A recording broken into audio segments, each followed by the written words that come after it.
according to a BBC report on metaphysical positions, quote, Pandeism is the belief that a god gave up their status as a god to become the universe, and is thus based on the ideals of deism. End quote.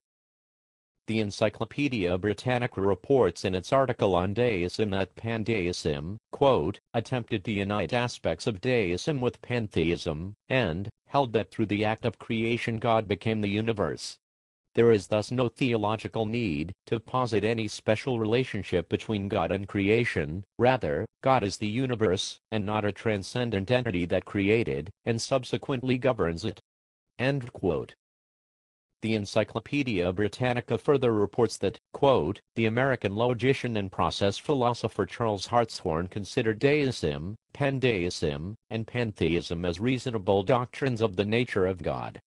End quote. However, Hartshorne ultimately preferred panentheism, the belief that God is the universe, but also transcends and encompasses it.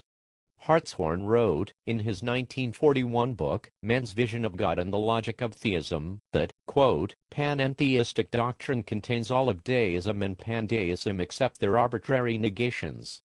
End quote. However, Hartshorne does not specify which negations are arbitrary. This claim may be applicable to deism, which fails to explain why a god would abandon the universe after its creation. Pandeism, however, explains that God is unable to interact with the universe because God has become it, which is a necessary, rather than arbitrary, limitation emanating from that theory. Pandeistic ideas have been around for a very long time.